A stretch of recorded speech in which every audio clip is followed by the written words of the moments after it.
The rope burned my wrists as I lay on the cold hotel floor. The strange man with tribal marks on his face was chanting words I didn't understand. My phone buzzed one last time before everything went dark. 3 hours later, I woke up in a hospital bed, alive but forever changed. Welcome to African Tales by Favorite, home of unique stories. This is the story of how my mother's prayers saved me from becoming another missing girl statistic. My name is Fina, and I'm about to tell you how a poor girl from Lagos almost lost everything chasing the wrong dreams. If you're a young woman reading this, please don't make my mistakes.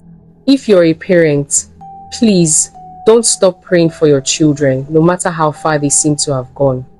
This story will shock you, but I pray it will also save someone's life. The day I left for boarding school, I had no idea I was walking into a trap that would almost cost me my life. Fina, wake up. Help me arrange these provisions before customers start coming. Mama's voice cut through my sleep like a knife. I rubbed my eyes and looked around our one-room apartment. The smell of palm oil and dried fish filled the air. This was home, cramped, noisy, but full of love. Outside our window, I could see Mama spreading her goods on a small table. Tomatoes, onions, seasoning cubes, and garlic formed neat little piles. She had been selling these provisions for as long as I could remember. Papa was already gone with his wheelbarrow to the market. He would spend the whole day pushing heavy loads for traders who paid him just enough to buy our daily bread. I watched Mama count the small naira notes in her hands. Her face was tired but determined. "Fina," she said without looking up. "Education is the only way out of this place. Study hard and make us proud." That morning, I promised myself I would never let my parents down. I had no idea how quickly promises could be broken. "Fina Okoro," the principal's voice echoed through the assembly hall. My heart pounded as I walked forward. 300 students watched me climb the stage. "First position in the state examination," he announced. The hall erupted in applause. I couldn't believe it. Me, a girl from the slums, had beaten children from the best schools in Lagos. The scholarship letter in my hands felt like a ticket to a new world. Catherine's boarding school, where rich people sent their children. I would finally escape the noise, the smell, and the poverty that had trapped my family for generations. When I got home that evening, Mama was frying plantain for customers. I ran to her, waving the letter in the air. "Mama, I got it. I got the scholarship." She dropped her spatula and pulled me into her arms. Tears streamed down her face. Papa came running from next door, and for the first time in years, I saw him cry too. "My daughter is going to be somebody," he whispered. But none of us knew what somebody would cost. The night before I left for school, Mama sat me down on our small bed. The generator from next door was making its usual noise, but her voice was clear and serious. "Fina, listen to me carefully. That school you're going to is different from here. Those children have money, but money without character is dangerous." She held my hands tightly. "I don't have gold to give you, or expensive clothes, or the latest phone, but I'm giving you something more valuable, your good name and the fear of God. Don't let anyone convince you to throw this away for temporary pleasures." Papa nodded from his corner of the room. "My daughter, remember where you come from. Remember the prayers we've taught you. When temptation comes, and it will come, remember this room, remember our love, and remember that we would rather have you poor and good than rich and destroyed." I hugged them both, promising to make them proud. I thought their warnings were just typical parent talk. I was so wrong. Street Catherines looked like something from a movie. The buildings were painted bright white with beautiful gardens everywhere. Girls my age were stepping out of expensive cars, carrying designer bags and talking on the latest iPhones. I looked down at my simple black bag and old Nokia phone. Already, I felt different. "You must be the scholarship girl," said a tall, light-skinned girl with long Brazilian hair. "I'm Jessica. My dad owns 3 hotels in Victoria Island," She looked me up and down like I was something strange. Cute, she said, but her tone made it feel like an insult. My room was small but beautiful compared to home. I had a bed to myself for the first time in my life. My roommate was a quiet girl named Benita. She helped me unpack my few belongings without making me feel ashamed. Don't let them intimidate you, she whispered. Money doesn't make them better than you. But as I watched the other girls through my window, laughing and showing off their expensive things, I couldn't help but wonder, what if it did? Classes at street caterings were harder than I expected, but I was managing. What I wasn't prepared for was the social war happening outside the classroom. Every day, I felt the gap between me and the other girls growing wider. During break time, they would sit in circles, comparing their designer shoes and talking about their weekend trips to Dubai. I would sit alone, eating the simple sandwich Mama had taught me to make, while they ordered pizza and Chinese food to the school. Look at scholarship girl, eating bread again, Jessica would say loudly enough for everyone to hear. Her friends would giggle. Fina, don't you get tired of being poor? Come sit with us, we can teach you how real girls live. Benita would pull me away from these conversations. They're trying to recruit you, she warned me one evening in our room. I've seen it happen before. They make you feel bad about yourself, then offer you a solution that will destroy you. Stay focused on your studies. But their words were like poison, slowly eating away at my confidence and my contentment with who I was. By the end of my first month, the constant humiliation was breaking me down. I started lying to my parents during our weekly phone calls. Everything is fine, Mama. The girls are nice. But nothing was fine. Jessica's group had a name, the Money Girls. They wore matching gold jewelry and always had cash for anything they wanted. They would eat in expensive restaurants every weekend while I counted the few hundred naira Mama managed to send me.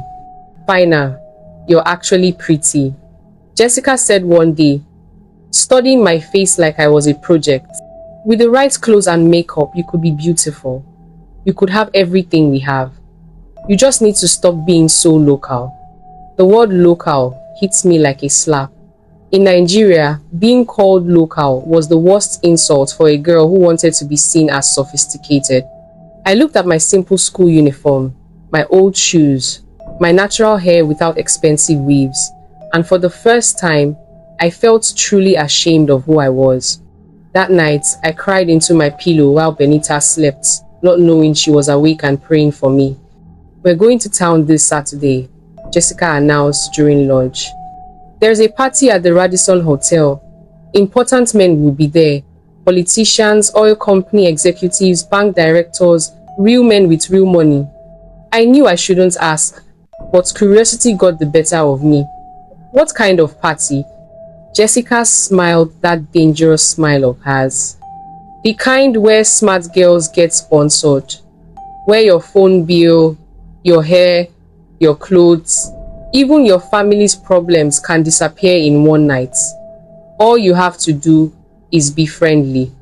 Benita grabbed my arm under the table, squeezing it as a warning, but I was already imagining having money to send home, being able to buy the things that would make these girls respect me. I don't know how to be friendly like that, I admitted. Don't worry, we'll teach you everything. First lesson is tomorrow. We're going shopping, and you're coming with us. For the first time since I arrived, I felt included. I didn't realize I was signing up for my own destruction. Saturday morning, Jessica and her friends picked me up in a black SUV driven by a man who looked like he could afford anything. This is Uncle Mike, Jessica said casually. He takes care of us. Uncle Mike was at least 40 years old, with a gold suit and expensive clothes. He looked at me through the rearview mirror in a way that made my skin crawl, but Jessica acted like this was normal. At the Palms shopping mall, they bought me clothes I had only seen in magazines. A tight red dress, high heels that made me wobble, and makeup that transformed my face completely. Now you look like money, Jessica said, admiring their work. But when I looked in the mirror, I barely recognized myself. The girl staring back looked older, harder somehow. I thought about what Mama would say if she saw me dressed like this. "Don't look so scared," laughed Kemi, another member of their group. "Tonight, you understand what real life is about. No more eating bread and crying yourself to sleep." I should have run right then. Instead, I followed them deeper into their world.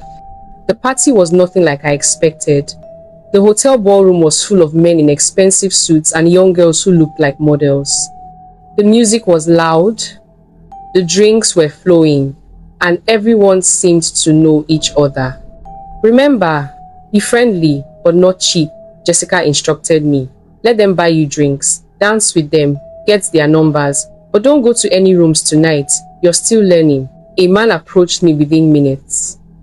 He was tall, dark, and wore a watch that probably cost more than my father made in a year. "What's your name, beautiful?" he asked in an American accent. "P. Finer," I stammered. "Finer. Pretty name for a pretty girl. I'm Chief Williams. I own several companies here in Lagos." He handed me a drink. "Relax, enjoy yourself. This is how successful people have fun." By the end of the night, I had 5 phone numbers and more drinks than I could count. When we got back to school at 3 a.m., my head was spinning, but Jessica was proud of me. "You're a natural," she said. "Next weekend, you'll be ready for the real business." The phone call started immediately. Chief William sent me money for airtime, then for lunch, then for small things I needed. "Every time he calls you, he pays you something," Jessica explained. "Think of it as your salary for being beautiful and interesting." Soon, other men were calling too. They would send money to my account and ask me to meet them for coffee or dinner. I told myself it was just friendship, just networking. But deep down, I knew exactly what was happening. Benita watched me coming back to our room later and later each night. "Finer, what's going on? You're changing. Your grades are dropping. You're always tired. And you smell like alcohol and cigarettes." "Nothing's wrong," I lied. "I'm just making friends. Not everyone can be a bookworm like you." The words hurt her, and I could see it in her eyes. But I was too far gone to care. The money was coming in regularly now. I was sending some home to Mama, keeping some for myself. For the first time in my life, I felt powerful. I had no idea how quickly that power would turn into a prison. "Mama, I'm doing very well in school." I lied during our Sunday phone call. "The teachers love me, and I'm making good friends." "I'm so proud of you, my daughter. But Finer, I've been having strange dreams about you. I see you in places you shouldn't be, with people who don't mean you well. Please tell me the truth. Is everything really okay?" My heart stopped. Mama had always been spiritual, always claimed she could sense things before they happened. But I was in too deep now to turn back. "Mama, dreams don't mean anything. I'm fine. I have to go study now." But I wasn't studying. I was getting ready for another party, another night of pretending to be someone I wasn't. The girl in the mirror wearing expensive makeup and designer clothes looked nothing like the Finer who had left Lagos 3 months ago. Jessica knocked on my door. "Ready to make some real money tonight? Chief Williams wants to see you privately. He's offering 50,000 naira for just one night." 50,000 naira. More money than my father made in 2 months. I nodded, ignoring the voice in my head that sounded like Mama's prayers. The private meetings became regular. Different men, different hotels, but always the same transaction. I learned to switch off my mind, to pretend I was someone else. Jessica taught me how to demand more money, how to dress to get attention, how to lie convincingly to school authorities when we returned late. My grades crashed completely. I stopped attending morning prayers, stopped calling home regularly, stopped caring about the girl I used to be. The money was good, and I was finally respected by the girls who used to mock me. But respect built on shame feels different from respect built on honor. Every night, I felt a little more empty inside. "You're changing," Benita said one evening after I stumbled into our room at dawn. "This isn't who you are, Finer. Your parents sent you here to get an education, not to become this. Become what? I snapped. Successful, rich, finally able to take care of my family. You don't understand because your parents already have money. My parents have money because they worked honestly for it, she replied quietly. There's a difference between earning respect and buying it. I turned away from her, but her words haunted me all night.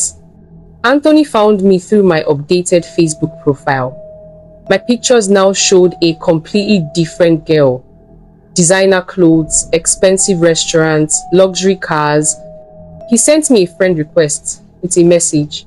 Beautiful queen, I need to know you. His profile showed a successful businessman with houses in Lagos and Abuja. He was married, but that didn't stop him from pursuing me aggressively. Within a week, we were chatting every day.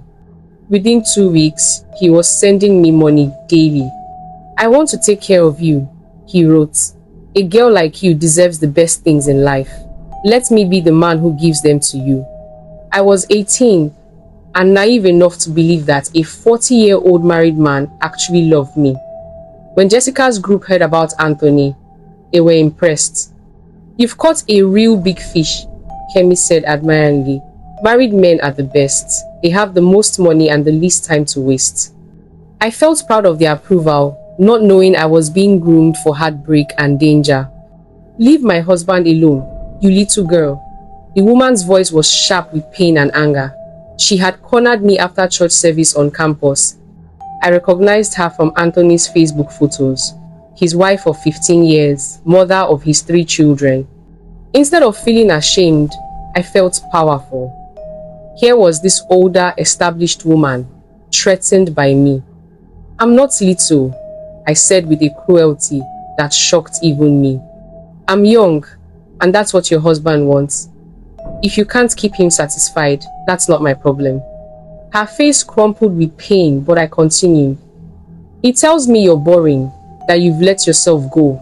Maybe if you were more like me, he wouldn't need to look elsewhere. The woman stared at me for a long moment. You foolish child, she whispered. You think you're winning something, or you're just being used.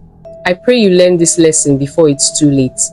She walked away, leaving me feeling victorious. I had no idea I had just signed my own death warrant. 2 weeks later, I was walking back to my dormitory when 3 men grabbed me. They dragged me behind the science building and began hitting me with sticks and stones. Leave Chief Anthony alone, one of them shouted between blows. This is your only warning. They left me bleeding and unconscious. When I woke up in the school clinic, I lied to everyone. I fell down the stairs. I told the nurse, the principal, and my worried parents on the phone. It was just an accident, but I knew exactly who had sent those men. Anthony's wife had kept her promise. Instead of being scared, I was angry. How dare she hurt me for loving her husband? How dare she try to intimidate me? I called Anthony, crying, telling him what his wife had done. Don't worry, baby, he said. I'll handle her. But maybe we should be more careful for now. Let me send you some money to feel better. The money came, but it felt different this time. Like payment for damage, not love. Still, I took it. I was in too deep to stop now. 3 months after the attack, I thought I had seen the worst of this lifestyle. I was wrong. At Club Quilox in Victoria Island, I met a man who would change everything. He introduced himself as Mr. David Okafor, a businessman from Port Harcourt. Unlike the other men I had met, Mr. David seemed genuinely interested in me as a person. He asked about my family, my dreams, my plans for the future. He was handsome, well-dressed, and spoke like an educated man. He didn't try to touch me inappropriately or make crude comments. I travel a lot for business, he told me. I'm looking for a special girl who can accompany me sometimes. Someone intelligent and beautiful like you. The compensation would be very generous, enough to change your family's situation permanently. My eyes lit up. This sounded different from the quick hotel meetings I was used to. This sounded like a real opportunity. I'll think about it, I said, trying to sound sophisticated. Here's my card. When you're ready for something serious, call me. For 2 weeks, I couldn't stop thinking about Mr. David's offer. The money Jessica's group was making seemed small compared to what he was promising. I finally called him. I've been waiting for you to call, he said smoothly. I have a big business meeting this weekend at the Oriental Hotel in Lekki. High-level government officials will be there. If you accompany me, I'll pay you 200,000 naira for just one weekend. 200,000 naira! I had never seen that much money at once in my entire life. That was enough to rent a better place for my parents, enough to start a small business for Mama, enough to change everything. What would I have to do? I asked. Just be beautiful and charming. Let these men see that I have good taste. Maybe dance a little, have some drinks, enjoy yourself. Think of it as a vacation. It sounded too good to be true. It was. The night before I was supposed to meet Mr. David, Mama called me in tears. Fina, I had the most terrible dream about you. I saw you tied up in a dark room, and there were men around you chanting evil things. Please tell me where you are. Tell me you're safe. My blood turned cold. Mama, it's just a dream. I'm in school. I'm safe. Stop worrying about nothing. This doesn't feel like nothing, she cried. I've started fasting and praying. Something is wrong. I can feel it in my spirit. Please, my daughter, whatever you're planning to do this weekend, don't do it. I hung up the phone, shaking. How could she know? It was impossible. Dreams were just dreams, right? But I couldn't shake the fear that had settled in my chest. Still, 200,000 naira was 200,000 naira. I had already told Mr. David yes. How could I back out now? I packed my bag for the weekend, not knowing I was packing for what might be my last weekend alive. The Oriental Hotel was even more luxurious than I had imagined. Mr. David met me in the lobby wearing a sharp suit and an expensive watch. He looked every inch the successful businessman he claimed to be. You look beautiful, he said, handing me a bouquet of roses. Are you ready for an unforgettable weekend? The business meeting was real. Important-looking men in expensive suits discussed oil contracts and government deals. I sat quietly, smiling and nodding when spoken to. Everything seemed legitimate. But as the night went on, the men began looking at me differently.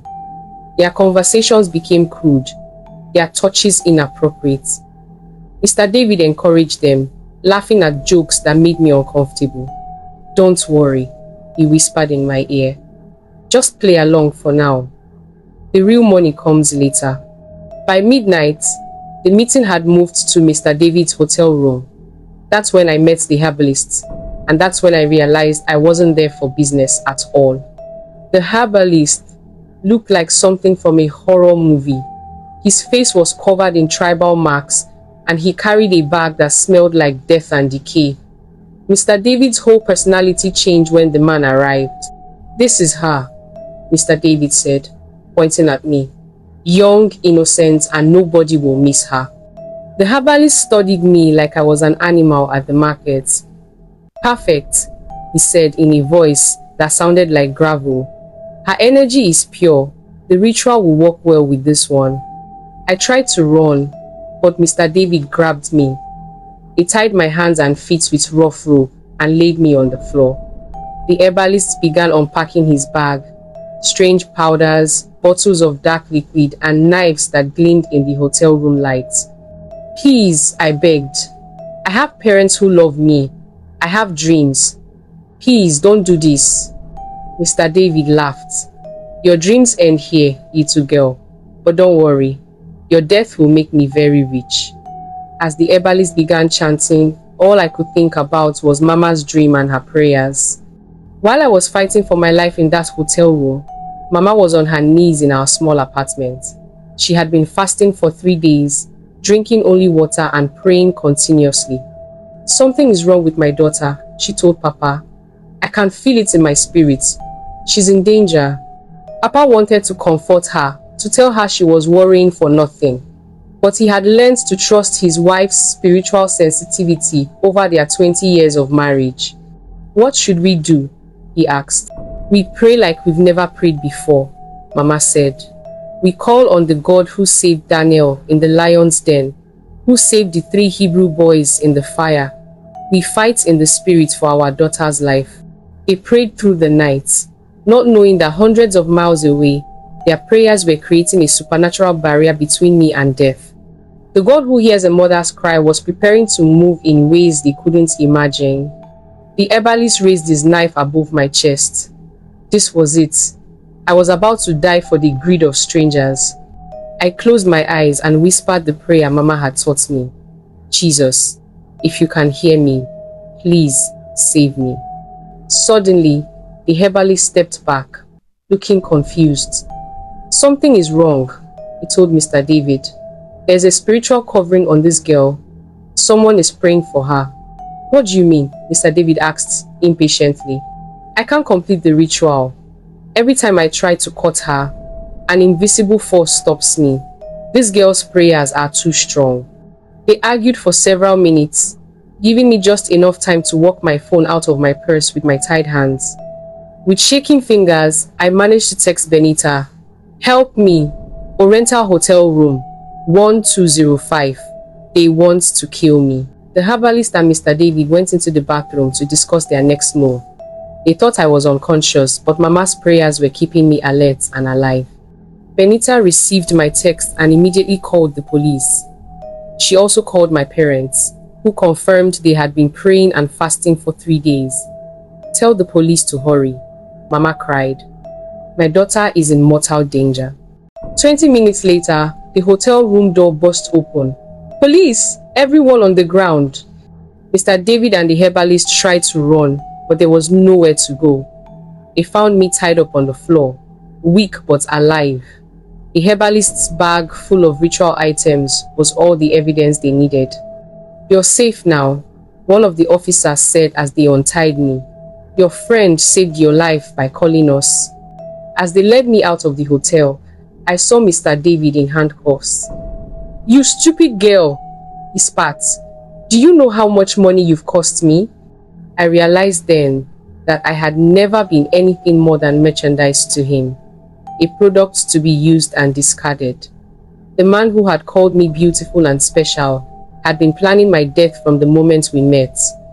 The ambulance rushed me to the hospital, while news of the arrest spread across social media. When my parents arrived at the hospital, they barely recognized me. The tattoos, the piercings, the hard look in my eyes.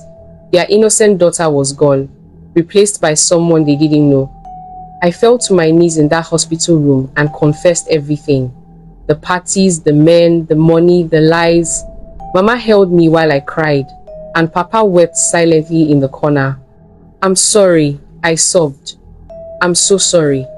I threw away everything you taught me for money. That almost cost me my life." "You're alive," Mama whispered. "That's all that matters now. God gave us another chance." 2 months later, I discovered I was pregnant. Another consequence of my choices, another innocent life affected by my mistakes. I didn't know which of the many men was the father, but my parents stood by me. They helped me find counseling, supported me through the pregnancy, and welcomed their grandchild with love, despite the circumstances. Today, I work with organizations that help young girls avoid the traps I fell into. My daughter asks about her father sometimes, and I tell her the truth in age-appropriate ways. My parents' prayers saved my life, but it was their love that saved my soul. If you're a young woman watching this, remember, shortcuts to wealth that compromise your dignity always lead to destruction. If you're a parent, never stop praying for your children, even when they seem lost. Prayer changes things in ways we can't always see. Your life is worth more than any amount of money. Never let anyone convince you otherwise. This story is based on real events that happen to young women across Africa and around the world. If you know someone who might be in danger, speak up. If you're struggling with similar temptations, seek help from trusted adults. counselors, or organizations that support young women. Remember, your worth is not determined by your wealth, and your future is not limited by your family's current situation. Choose education, choose integrity, choose life. If this story touched your heart, please give it a thumbs up, share it with your friends, and don't forget to subscribe for more amazing stories about love, family, and life lessons. Hit that notification bell so you never miss our latest uploads. Thank you for watching.